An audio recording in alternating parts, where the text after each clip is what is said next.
Pour votre information, les gens qui ne peuvent pas être dans cette salle sont au-dessous et entendent la même chose que ce que vous entendez. Donc nous avons fait une petite visite, monsieur le vice-président, on a fait une petite visite de l'ensemble des locaux, je vous en ferai une visite privée après. N'ayez crainte. Un grand merci à tout le monde d'être ici. Je commence tout de suite par donner la parole à notre président Jacques Montrieux, président du conseil d'administration, qui évidemment, dans sa qualité de président, va nous accueillir tous dans ces lieux absolument merveilleux. Merci Patrice. Bonjour à tous. Un gros merci de votre présence d'abord, parce que c'est comme pour nous un honneur de vous accueillir dans ce lieu prestigieux, de ce lieu où nous travaillons depuis 3 ans, 4 ans, avec nos différents partenaires. Monseigneur, mesdames, messieurs, un grand merci pour ce lieu qui nous est cher. Ce projet, cette réalisation, n'ont été rendus possibles que grâce aux liens privilégiés qui nous unissent au diocèse de Paris, ici représenté, et plus particulièrement à cette direction immobilière, car je suis un ancien bénévole du diocèse. Donc j'ai des attaches particulières avec un certain nombre de personnes. Puisque notre objectif était, quand nous avons décidé cette réalisation, cette création, était de nous implanter dans Paris intramuros. Et comme vous le savez, il est très difficile de trouver des locaux en Paris intramuros, des locaux qui peuvent nous convenir. Ça a été, je dirais, un véritable partenariat avec le diocèse de Paris. Je voudrais particulièrement remercier aussi nos partenaires financiers sans lesquels cette réalisation et ce montage n'auraient pu être réalisés. À savoir le CREC et la région, évidemment, qui sont des véritables partenaires sur tous nos projets immobiliers. Je sais si nous en avons tous les ans avec des remises au niveau des normes, du PMR, de la sécurité cette année. Là, ici, c'était quand même un très très gros projet sur le plan financier. Et la région, par exemple, représentée par le CREC, qui nous a fortement aidé. Sans oublier la Fondation Notre-Dame, qui a participé également. Et en dernier, quand même, notre banquier LCL, qui a participé aussi à ce montage financier par un crédit tout à fait intéressant. Donc déjà, un grand merci, parce que sans eux, ce projet n'aurait pas eu cet aboutissement. Alors, je reprécise quelques dates quand même pour ce propos de la réalisation de cette réalisation. En quelques lignes, l'étude de faisabilité, nous avons travaillé sur ce projet, les premiers échanges, les premières études novembre 2016, l'obtention d'un permis de construire en août 2019, l'appel d'offres en octobre 2019, la signature du bail avec le diocèse en décembre, et signature des commandes pour l'ensemble des entreprises, puisque nous avons travaillé pendant un an avant, en janvier 2020. Avec l'achèvement des travaux de la livraison du lycée, qui était l'objectif à tenir, qui était très très difficile, septembre 2021, il fallait assurer la rentrée de septembre 2021. Ça a été un lieu-objectif pendant toute la durée du chantier, avec des petits soucis que nous avons au cours de chantier, puisque le projet a été modifié en cours de chantier, puisque nous avons créé un sous-sol, avec un surcoût assez important, mais je dirais qu'avec les partenaires que nous avions, nous avons pu réaliser la totalité de cette opération en 18 mois. Ce qui, moi, à mon avis, pour un ancien immobilier, je vous avoue simplement que c'est un véritable exploit qui a été réalisé sans toucher au parquet architectural. Nous avons pu intégrer cette surprise de création du sous-sol. Alors, je voudrais particulièrement remercier à cette occasion la maîtrise d'œuvre. La maîtrise d'œuvre ici présente par Mathieu, la maîtrise d'œuvre de conception et de réalisation. Ainsi que les principales entreprises qui ont œuvré, en particulier l'entreprise Zigani, je ne les vois pas, mais il est là-bas. Franck Tambini, Voilà. qui nous a sauvés à plusieurs reprises. Et je voudrais les féliciter, c'est une entreprise qui a toujours joué le partenariat avec nous. Quand nous étions dans des situations difficiles, qui a toujours trouvé des solutions techniques qui vraiment nous a sauvés sur les aspects économiques du projet. Voilà. Donc un grand merci à l'entreprise Zigani. Je voudrais également remercier l'entreprise Ballas, mais je ne la vois pas, qui a fait donc, toute la partie climatisation, c'était une grosse opération. Moi, j'avais connu Ballas quand j'avais développé les Bernardins. Je voulais qu'on ait une entreprise qui soit vraiment, qui puisse faire face à un projet aussi important. Et également, une entreprise qui a quand même été aussi très, très importante pour nous, c'est l'entreprise Gomel, de Christian, ici présent, pour parler de son directeur général. Et puis sans oublier l'entreprise Vinzio et l'entreprise de menuiserie là-dedans. Voilà. Donc en gros, voilà, c'était les corps d'entreprise avec lesquels nous avons travaillé sur cette réalisation, dans des délais et dans des coûts qui ont pu être respectés. Puisque c'est ça, c'est le domaine d'ouvrage, définit coûts et délais, il faut absolument que tout le monde rentre dans cette enveloppe. Remerciements pour toute la réactivité et le véritable professionnalisme à tous les bureaux d'études, bureaux de contrôle, qui nous ont accompagnés durant toute cette opération. Alors je reprends quelques mots là maintenant sur la partie, je dirais, pourquoi une école de boulangerie, c'est quand même important, parce qu'en finalité c'est ça. Donc la formation dans le domaine de la boulangerie-pâtisserie, surtout dans l'apprentissage, est fortement supportée par la profession. Intégrer dans ce projet un lycée privé sous contrat d'association permet d'envisager un cycle de formation sous statut scolaire ou en apprentissage. La présence dans le projet de grand nombre de la boulangerie française garantit la qualité de la formation des artisans boulangers en vue de la création ultérieure de leur entreprise de haut niveau. Diversité des partenaires garantit l'équilibre de la formation des futurs responsables de boulangerie moderne. En effet, pendant de nombreuses années, une formation assurée dans ce secteur d'activité avec pour objectif de séparer les compétences. Or, le marché actuel permet le développement des magasins avec une proposition multicap. J'en rentre un petit peu avec dans notre projet. Donc voilà, je terminerai ce petit mot. Le lycée Albert Domin est toujours un acteur de la promotion sociale. C'est fondamental chez nous. C'est la volonté de la compagnie des Sœurs de la Charité, c'est notre tutelle. Nous sommes là pour donner cet état d'esprit, Saint-Vincent-de-Paul, et qui, je pense que tout ce projet, cette démarche, est vraiment, nous devons, autant l'équipe de direction que le conseil d'administration, être des acteurs dans cette démarche pour aider, je dirais, pour aider les gens qui en ont besoin et puis être toujours à l'écoute pour leur donner une véritable formation, un véritable métier, puis qu'ils puissent s'engager dans la vie avec quelque chose de fort. Voilà. Un grand merci à tous de votre présence aujourd'hui. Merci beaucoup.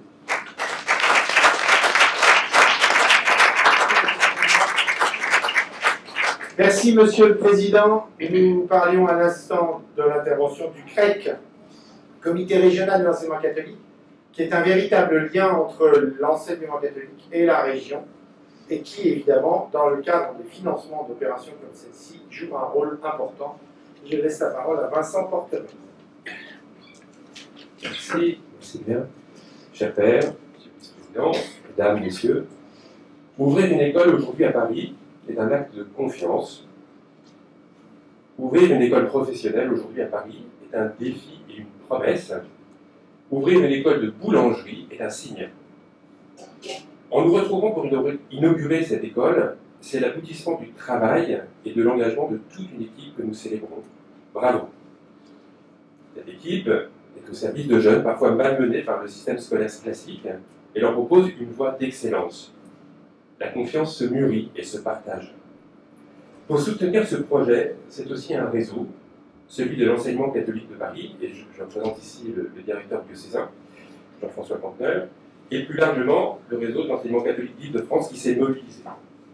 Notre conviction sur la nécessité de continuer à développer, en l'ajustant parfois, notre offre en voie professionnelle a été renforcée par la force de conviction d'un chef d'établissement qui ne manque jamais d'énergie et d'idées pour promouvoir ses filières en voie scolaire, en alternance, en formation initiale, en formation continue. Un défi ne se relève pas seul. Je salue ici le travail que nous menons avec le Conseil régional d'Île-de-France. Par l'intermédiaire du comité régional de l'enseignement catholique, la région a apporté un soutien déterminant à l'OGEC du lycée Albert Domin pour relever ce défi et pour concrétiser cette promesse, comme pour de nombreux autres lycées franciliens associés à l'État par contrat. Le rectorat de Paris a aussi manifesté son intérêt pour l'entreprise. Les professionnels eux-mêmes participent activement. Enfin, cela a été dit, le diocèse de Paris a été partie prenante dès le départ. Nous avons donc là un lieu de collaboration et d'échange fructueux et prometteur, car l'histoire ne fait que commencer. Enfin, le métier auquel sont déjà formés plusieurs dizaines de jeunes, et auquel seront formés de nombreux autres, signifie quelque chose d'important dans notre pays. C'est un pan de culture qui se transmet, qui s'enrichit à travers l'apprentissage du geste professionnel, qui concerne à la fois le cerveau, la main et le cœur. Plus encore, se manifestera, et peut-être plus particulièrement ici, que l'homme se nourrit aussi de paroles. Celle de l'enseignant qui encourage, qui se transmet, celle de l'élève qui interroge, qui partage, la nôtre, aujourd'hui, qui salue élèves, apprentis, présents et à venir, comme les pros qui sont et qui sont déjà, et une autre parole qui inspire, je crois, qui vient de plus loin, qui inspire cette créativité dont témoigne de façon tout à fait particulière cet établissement. Merci beaucoup.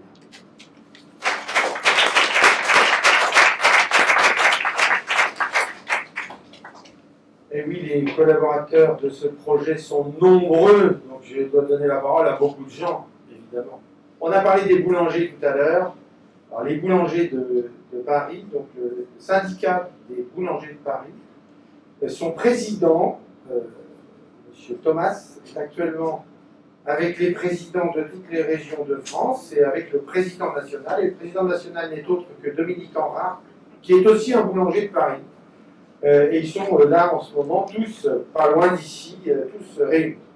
Mais les boulangers sont quand même avec nous, et en particulier donc, le vice-président qui va représenter M. Thomas, qui est M. Barillon, à qui je donne la parole immédiatement. Il a déjà fait des commentaires en visitant en disant que c'était pas trop mal ce qu'on avait fait, donc je suis à peu près rassuré. Pour le reste, je ne sais pas ce qu'il va dire.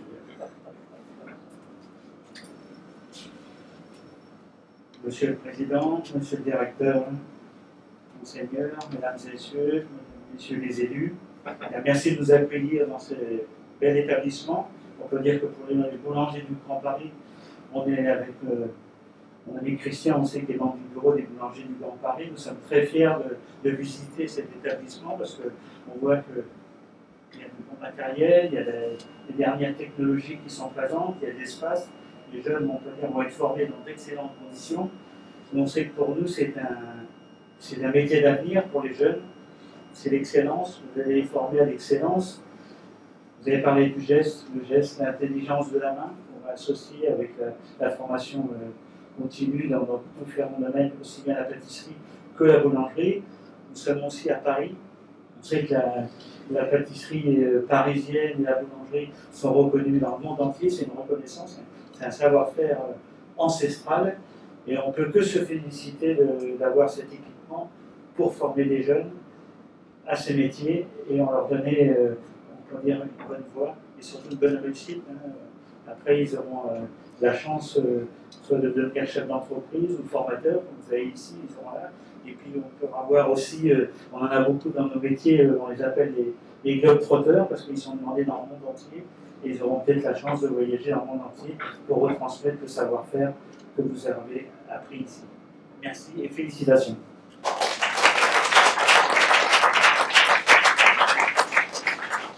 J'ai parlé tout à l'heure du CAP. Effectivement, la base de la formation des boulangers-pâtissiers, c'est bien sûr le CAP. Le CAP ici, dans l'établissement, qui se fait sous statut scolaire ou en apprentissage. Nous mettons en œuvre au lycée Albert Demain quelque chose de tout à fait novateur qui en fait devrait exister dans les établissements depuis 20 ans. Ça s'appelle la mixité des publics. C'est-à-dire qu'à la fois, dans les jeunes qui sont là, par exemple en boulangerie, là tout de suite, le groupe il est tout petit, c'est le groupe qui est autour de Pierre est tout petit, parce que les autres sont en apprentissage. Donc en fait, on a des groupes qui sont tantôt gros ou tantôt petits, enfin qui se mélangent, puisque les formations se font sous statut scolaire et en apprentissage. Je dis ça pourquoi? Parce que les boulangers, donc tous les boulangers de Paris, on réclame des apprentis tous les jours. Donc il y a des jeunes qui sont capables d'aller faire de l'apprentissage, mais il y en a d'autres qu'il faut qu'ils en passent par d'abord une formation sous statut scolaire avant d'aller en apprentissage. Donc il y a un équilibre qui se fait. Il y a un deuxième élément aussi très important, c'est que le CAP, c'est la base, d'accord, mais on a aussi développé, grâce aux autorisations données par le rectorat, bien sûr. On a aussi développé, donc on développe aussi le bac professionnel, boulanger-pâtissier, qui, je sais, dans la profession, il ne fait pas une grande recette, il n'est pas très demandé par les professionnels, mais il permet à quelques jeunes de continuer après le CAP, de continuer leurs études, pour aller, comme je le disais tout à l'heure, du CAP au bac plus 5 éventuellement. Parce qu'on a besoin de boulangers, mais on a aussi besoin d'encadrants. Et les encadrants, il faudra qu'ils soient aussi boulangers au départ, et non pas des encadrants qui sont hors sol, qui n'y connaissent rien. Il vaut mieux que ce soit des gens qui aient déjà eu une formation. Donc il y a tout un équilibre dans la proposition de la formation qui s'est établi et qu'on a établi avec le syndicat, et c'est tout à fait intéressant. Cet équilibre, il se fait aussi dans le quartier. On a dit qu'on était à Paris, et donc ça se fait aussi dans le quartier, et évidemment la mairie du 13e nous y accueille avec beaucoup de plaisir, et je laisse la parole à un des élus du 13e arrondissement, Habib Choukri, qui est un des élus du 13e, il c'est pas le maire, mais c'est dommage, mais bon, ça viendra peut-être un jour. Mais pour l'instant, c'est pas le maire. Allez, Habib. Oui, donc allez chercher. Bonjour à tous, donc Habib Choukri, je suis élu du 13e. Je suis ravi de vous accueillir tous ici aujourd'hui. Je suis ravi à double titre. D'une part parce que être boulanger pâtissier aujourd'hui, c'est avant tout être entrepreneur. C'est un métier où vous avez à la fois votre activité de base qui va être de créer le pain, de créer les pâtisseries, mais en réalité, vous voyez bien qu'aujourd'hui, vous avez une dimension managériale, vous avez une dimension de communication, et vous avez également une dimension de travail artistique. Et donc je suis ravi d'accueillir Patrick Fechin, avec qui j'avais l'occasion de travailler l'an dernier sur les questions de crise sanitaire. Je voulais vous dire aussi autre chose, et là c'était un message plus à destination des élèves. Vous savez, il y a beaucoup de gens qui cherchent la pierre philosophale, comment on transforme une pierre en or. Mais avec la boulangerie, vous pouvez transformer le pain en or, la farine en or, pardon. Et ce que je vous demande, c'est que le pain, vous savez, c'est quelque chose de très particulier dans notre culture. Nous faisons des efforts pour que ça rentre au patrimoine culturel de l'UNESCO en ce sens. Et aujourd'hui, quand vous faites du pain, vous ne faites pas juste une baguette en fait.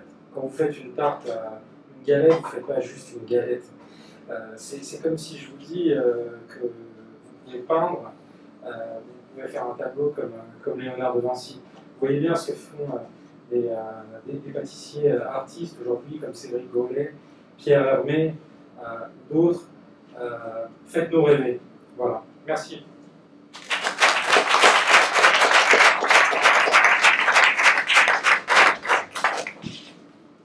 Il n'a pas eu l'occasion de visiter, mais l'exercice va être particulièrement difficile. Pas quelque chose que vous n'avez pas pu directement rencontrer, monsieur le vice-président du conseil régional, qui nous fait l'honneur d'être avec nous aujourd'hui. Et on sait combien, en ce moment, le conseil régional est soumis à des pressions relativement fortes, et les vice-présidents doivent tous être occupés, puisqu'il n'y a plus de président. Monsieur Chef. Enfin, si on a une présidente, mais elle est occupée. Vous êtes taquin. Nous avons évidemment une présidente qui est très concentrée sur l'action de la région. Et ici, elle partage sa concentration avec d'autres sujets, mais ce n'est pas le lieu pour en parler ici. Monsieur le vicaire général, monsieur le président, monsieur le directeur, mesdames et messieurs les élus politiques et professionnels, je suis Madame, pardon, la présidente de l'État. Je suis très content d'être parmi vous ce matin, en clôture d'une matinée consacrée pour ma part entière à l'enseignement professionnel, puisque j'étais en audition du CESER sur ce sujet ce matin. Parce que nous trouvons ici, en ce lieu, beaucoup de ce qui fait que nous aimons la France. Premièrement, la mobilisation de tous les acteurs pour nos jeunes, pour former nos jeunes. Pour former nos jeunes à des compétences qui les mèneront vers l'emploi. Et le tour de table extrêmement impressionnant qui est là montre cette mobilisation complète. C'est évidemment l'État, ce sont les professionnels, ce sont les élus locaux, régionaux, ce sont les acteurs de l'éducation. Je vais revenir dans un instant. Et c'est l'une peut-être des spécificités de la France de faire vraiment de l'éducation et de la formation l'une des priorités, non seulement en transfert de savoir et de compétences, mais aussi en transfert de valeurs. C'est d'autant plus vrai dans les filières professionnelles et en préparation de la future citoyenneté. Et je voulais le faire remarquer. Deuxièmement, ce que nous aimons aussi, et nous avons l'occasion avec certains d'entre vous d'échanger sur ce sujet quelquefois, c'est la liberté de l'enseignement. Le fait pour des parents de choisir à la fois évidemment ce que l'on va apprendre, et les filières générales, technologiques, professionnelles offrent un panel de formation extrêmement vaste, mais aussi où on va l'apprendre et comment on va l'apprendre. Et le président de la région et la majorité sont attachés à accompagner cette liberté, à protéger cette liberté, la protéger telle que les textes législatifs le prévoient, mais l'accompagner aussi en allant au-delà de ce que les textes prévoient. Il y a les financements obligatoires de la collectivité régionale à l'enseignement privé sous contrat, mais la région Île-de-France va beaucoup plus loin en accompagnant les établissements privés sous contrat, tels le lycée Albert Demain, sur des financements notamment d'investissement, qui eux ne sont évidemment pas obligatoires pour la collectivité, mais dont nous considérons avec la présidente Valérie Pécresse qu'ils sont également importants, parce qu'un élève d'un lycée privé est aussi important à nos yeux qu'un élève d'un établissement public, et c'est dans ce cadre que la région effectivement a participé au financement de ce lieu, de cet établissement, à hauteur de 25%. Je réfère à vos chiffres, qui représentent un peu plus d'1 million d'euros consacrés donc par la collectivité régionale au financement de ce lieu. Et puis ici, c'est aussi la France, et beaucoup de ceux qui m'ont précédé l'ont déjà dit, parce que on y apprend à fabriquer, à aimer, à travailler quelque chose qui représente la France. La boulangerie, la pâtisserie, le pain, la baguette de pain, c'est quelque chose qui est éminemment français, que l'on nous envie partout dans le monde, et que l'on doit donc protéger et transmettre. Et comme dans toutes les professions, il y a les bons boulangers et tous les autres. Il y a les bons pâtissiers et tous les autres. Et nous aspirons tous à faire en sorte que les bons boulangers et les bons pâtissiers soient plus nombreux que tous les autres, et qu'ils prennent le pas évidemment dans la profession et dans notre vie, nous, de consommateurs, tous les jours. Et au-delà ce savoir-faire, au-delà le plaisir en tant que consommateur que les boulangers et les pâtissiers nous procurent, cela va un peu plus loin. Je vais vous raconter une toute petite anecdote. Un jour, un hélicoptère de l'armée américaine apponte sur le Charles de Gaulle, le porte-avions Charles de Gaulle, en golfe arabo-persique. L'hélicoptère américain pose son paquet, moi et quelques autres, et les Américains ne repartent pas tout de suite. Avant de repartir, ils sont passés par la cambuse, si je puis dire, et ils ont été chercher des gros sachets avec des baguettes. Parce que, et c'est une tradition, lorsque des invités étrangers viennent sur un bateau de la Marine nationale, alors ils n'ont pas tous une boulangerie comme celle de Charles de Gaulle, évidemment, mais ils repartent avec du pain français. Et parce qu'ils le demandent. Et le pain français, la baguette, la pâtisserie française font partie de tous ces arguments, de tous ces éléments de ce qu'on appelle la soft diplomatie. Les Turcs ont les kebabs, et nous avons, nous, la boulangerie, la viennoiserie, la pâtisserie française. Et je crois que nous pouvons être fiers de cela, mais pour que cela perdure, pour que cette partie de notre identité perdure, et je ne peux que souscrire évidemment à tout ce qui conduirait à faire inscrire la baguette, le croissant et peut-être d'autres choses au patrimoine de l'UNESCO. Il y a le patrimoine architectural, il y a aussi le patrimoine immatériel de l'humanité. Eh bien, il faut former les boulangers, les pâtissiers de demain. C'est ce que vous faites, c'est ce que vous faites bien. Et je suis très fier que la région Île-de-France ait pu concourir à vous permettre d'avoir ces ateliers et cette école ici. Alors, au nom de la présidente Valérie Pécresse et au nom de l'ensemble de la majorité régionale, je vous adresse mes félicitations et surtout nos remerciements pour concourir à votre manière à vous et à votre échelle à vous, à permettre à la France de rester la France. Merci beaucoup.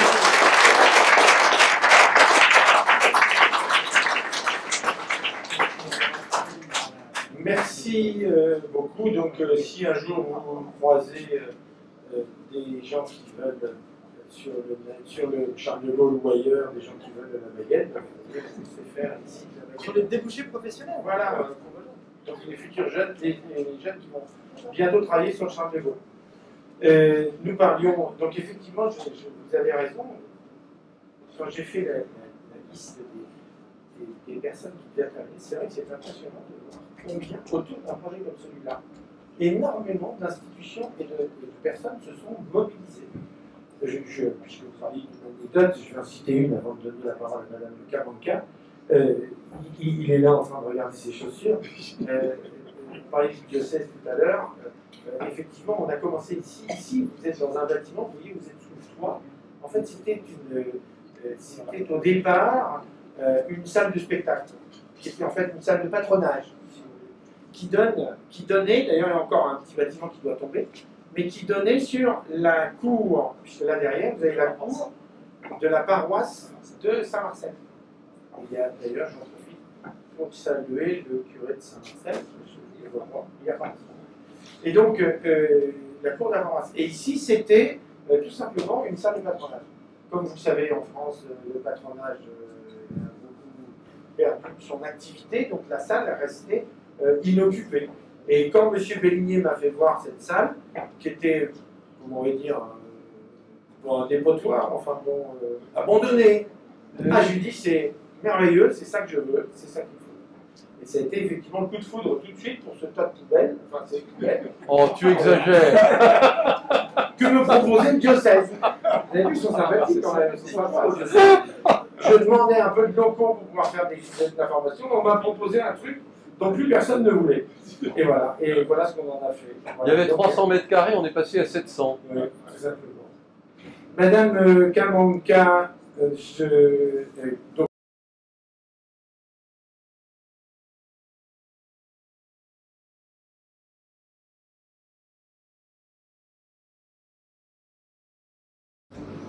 merci. Monsieur le directeur, monsieur le président, monsieur le vicaire général, monsieur le délégué régional, monsieur le vice-président, monsieur le vice-président du conseil régional, monsieur le conseiller municipal, mesdames, messieurs, et les jeunes gens qui sont présents. Tout d'abord, permettez-moi, au nom du recteur de l'Académie de Paris, recteur de région académique, mais également au nom du directeur de l'Académie de Paris, donc messieurs Querero et monsieur Destré, de vous remercier de nous avoir invités à l'occasion de cette inauguration et également de vous féliciter pour cette prouesse architecturale que représente ce que nous avons déjà pu constater lors de cette visite. Je souhaite également, en lien avec Véronique Blanc, mon adjointe en charge du développement de l'apprentissage et de la relation avec l'entreprise, saluer ce projet. Le ministre de l'Éducation n'a eu de cesse pendant toute sa mandature de promouvoir la formation professionnelle comme une voie d'excellence et au sein de la région académique, en lien avec le conseil régional, d'œuvrer pour faire en sorte que cette voie retrouve ses lettres de noblesse. Et en visitant les locaux aujourd'hui, je pense qu'on peut souligner à quel point tout ce qui est ici représente la garantie de formation d'excellence et de qualité et d'insertion pour tous les élèves. Cela a été évoqué, c'est tout d'abord des formations qui représentent plus que tout autre la tradition française. Il paraît que pendant les périodes, je pense que tout le monde le sait, pendant cette période de crise, le pain, la pâtisserie a été une valeur refuge. Contrairement à d'autres secteurs économiques plus fragiles, c'est un secteur qui a perduré, qui s'est développé. Il y a même eu des fabrications maison. C'est dire toute l'importance de ce secteur. C'est également un secteur qui allie tradition et modernité, et je trouve que ces locaux en témoignent parfaitement bien avec ce matériel très innovant. Je salue aussi quelque chose de fondamental, que cette voie de formation professionnelle soit au cœur de la capitale, parce que c'est aussi effectivement un gage d'excellence. Vous avez évoqué la mixité des parcours de formation, la mixité des publics, le recours à l'apprentissage, qui sont autant de chantiers sur lesquels effectivement on œuvre très fortement. Je voulais aussi saluer l'entrepreneuriat, qui est une valeur effectivement importante. Bref, pour toutes ces raisons, voilà, je suis très heureuse de cette inauguration, et vous pourrez compter sur l'Académie de Paris et sur la région académique pour vous accompagner dans le développement de projets. Je pense notamment au campus des métiers et des qualifications. Donc, je sais que dans le cadre des formations sur la mode, vous êtes déjà partie prenante de ce campus. Et donc, on a le projet d'un campus de l'hôtellerie, restauration et du tourisme. Et je pense que ce sera un très beau projet à conduire, maintenant que l'inauguration est célébrée. Merci beaucoup.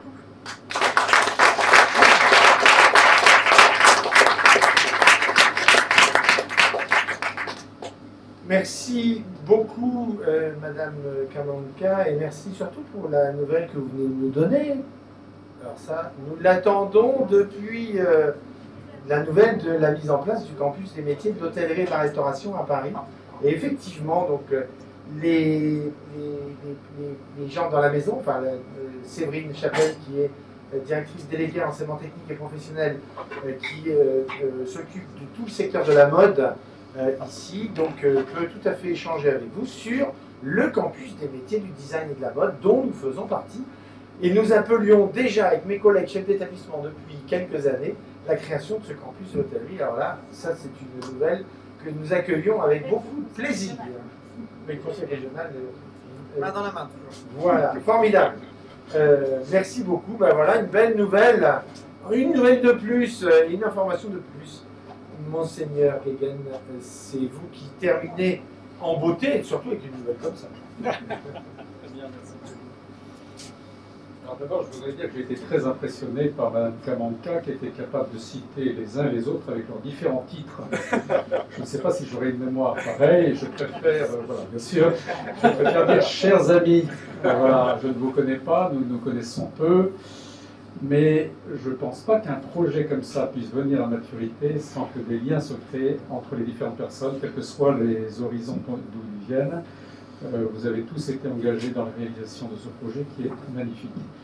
La deuxième chose, moi, qui me vient au cœur en visitant ces lieux, il est vrai que j'avais eu déjà un ambassadeur, c'était M. Auchard, qui était venu me voir vendredi pour m'expliquer le projet. Et vous savez, la capacité d'enthousiasme, un enthousiasme communicatif qu'il peut avoir.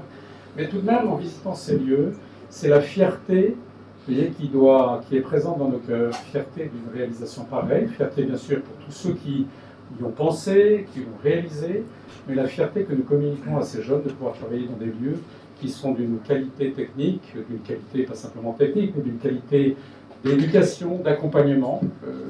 Si je dois faire un petit parenthèse personnelle, j'ai été, avant d'être vicaire général, curé d'une paroisse qui est dans le 16e, la paroisse Saint-Honoré-de-Vaux, et qui s'enorgueillissait, en tout cas moi je m'enorgueillissais d'un lycée technique et professionnel, qui est le lycée Passy Saint-Honoré. J'ai découvert la qualité de ce type d'enseignement, et peut-être pour reprendre le terme que vous me suggériez tout à l'heure, vous voyez, le fait que, en quelque sorte, c'est comme un parvis, au sens où on peut réunir différentes compétences et travailler dans une atmosphère qui est une atmosphère de reconnaissance mutuelle, d'estime mutuelle, voilà, et puis de relations qui naissent entre nous. Voilà. Fierté, vous nous faites rêver, M. Auchard et M. Montrieux, pardon, vous nous faites rêver avec cette école Vous m'avez fait rêver aussi parce que vous avez évoqué les différentes relations du lycée Albert Demain avec le diocèse. Nous avons connu bien sûr ces périodes de confinement qui durent toujours.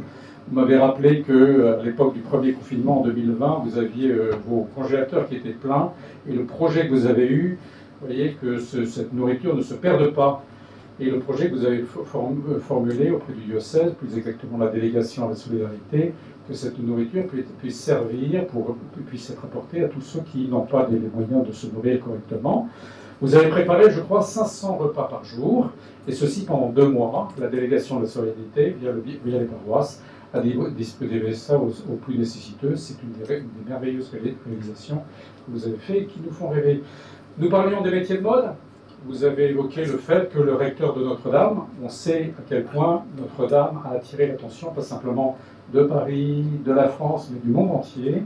Le recteur de Notre-Dame est venu ici, vous nous rencontrer, avec différentes, je dirais, types de vêtements de mode, si l'on veut, enfin des chasubles, et en demandant est-ce que vous pourriez préparer pour la réouverture de Notre-Dame, vous voyez, tout le matériel, tous les vêtements dont se servent les célébrants, pour que, vous voyez, que leurs vêtements soient à la hauteur de cette ouverture, de cette rénovation de Notre-Dame. Donc, vous nous faites rêver et je vous en remercie beaucoup. Pour terminer, je dirais volontiers que je suis particulièrement touché de venir ici parce que le pain, vous savez, dans l'Église, c'est une affaire de cœur de métier. Vous avez évoqué un passage tout à l'heure, enfin, un tout petit peu, en disant « L'homme ne se nourrit pas simplement de pain, mais de la parole, de toute parole qui vient de la bouche de Dieu. » Vous parlez de la parole en particulier des enseignants qui sont capables d'accompagner les jeunes et puis leur donner, outre une compétence, mais une véritable estime d'eux-mêmes, estime du travail qu'ils font.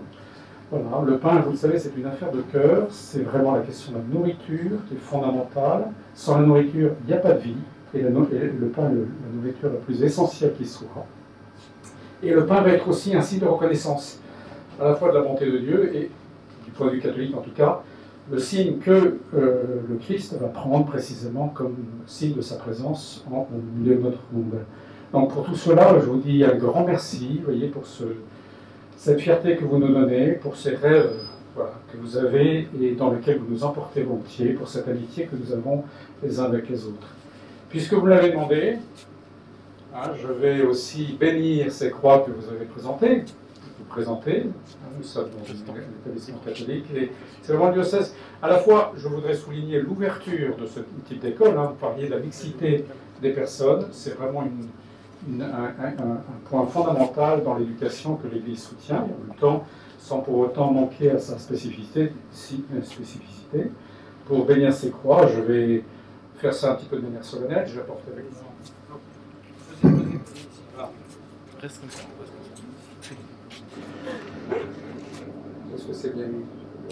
Tout à fait. Voilà. Alors, je vais bénir ces croix. En bénissant ces croix, je bénis ces lieux, mais je bénis surtout les personnes. Les bénédictions, vous savez, c'est surtout à destination des personnes. C'est dire du bien de la part de Dieu et encourager que ce bien se développe. Pour cela, je vais vous lire un texte. Alors, j'avais un choix multiple, puisque je vous ai dit, le pain, c'est une affaire, c'est un cœur de métier de la Bible et de l'Église. J'ai choisi la multiplication des pains. Parce qu'en lisant votre dossier de presse, je me suis dit, nous sommes passés de 200 mètres carrés à 600 mètres carrés. C'est déjà une multiplication des locaux. Il me semblait que la multiplication des pains était bienvenue. Voilà, au nom du Père et du Fils et du Saint-Esprit. Amen.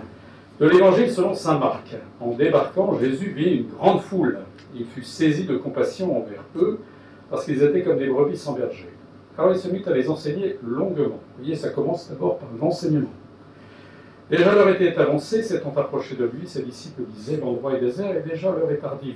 Renvoie-les qu'ils aillent dans les campagnes et les villages des environs s'acheter de quoi manger. Il répondit, donnez-leur vous-même à manger. Il réplique, irons-nous dépenser le salaire de 200 journées pour acheter des pains et leur donner à manger? Autrement dit, une grande foule et nous avons peu de moyens. Jésus leur demande, combien de pains avez-vous? Allez voir. S'étant informés, ils disent 5. Nous avons aussi 2 poissons. Il leur ordonna de les faire tous asseoir par groupe sur l'herbe verte. Elle manque un peu à Paris, mais on va faire tout comme. Ils se disposèrent par carrés de 100 et de 50. Jésus les prit les 5 pains et les 2 poissons. Levant les yeux au ciel, il prononça la bénédiction et rompit les pains. Il les donna aux disciples pour qu'ils les distribuent à la foule. Il partagea aussi les 2 poissons entre tous. Ils mangèrent tous, et ils furent rassasiés, ce que nous souhaitons profondément, je dirais, à tous ceux qui bénéficieront des produits de cette école, mais surtout, je dirais, du produit de ceux qui sortiront de cette école et qui pourront être embauchés dans les différents métiers de la boulangerie et de la pâtisserie. On ramassa les morceaux de pain qui restaient, de quoi remplir 12 paniers, ainsi que le reste des poissons. Ceux qui avaient mangé les pains étaient au nombre de 5000 hommes. Aussitôt après, Jésus obligea ses disciples à monter dans la barque et à le précéder sur l'autre rive, vers Béthsaïde, pendant que lui-même renvoyait la foule. Voilà, je vais, après avoir lu ce texte, vous voyez, de la multiplication des pains, je vais bénir ce lieu, ces croix, et puis ces personnes, comme je disais. Béni sois-tu, Seigneur, toi qui nous rassembles pour inaugurer aujourd'hui cette école destinée à l'éducation des jeunes. Bénis ceux qui viendront ici pour enseigner et pour apprendre. Qu'ils recherchent toujours le vrai et le bien, qu'ils reconnaissent en toi la source de la vérité, par Jésus, le Christ, notre Seigneur. Amen. Amen. Même si je préférais terminer sur une parole du Christ, je dois avouer que la parole que vous avez citée d'Éric Kaiser dans votre dossier de presse m'a tout à fait convenu. Le bon pain ne ment pas. Il dit tout de la qualité de ses ingrédients et du savoir-faire de celui qui le fait. Je signe les 2 mains. Et ce qui m'a aussi inspiré vous voyez, que je trouve très beau, dans mon intervention, c'est être un vrai boulanger, c'est produire un miracle quotidien. Nous le soulignons, hein, nous prenons de l'eau, du levain, du sel et de la farine. Nous sommes capables non seulement de faire du pain, mais toutes sortes, vous voyez, de produits qui, avec talent, manifestent cette capacité qu'a l'homme de transformer le monde et de transformer pour le bien, c'est-à-dire la nourriture et donc les hommes. Je vous en remercie beaucoup.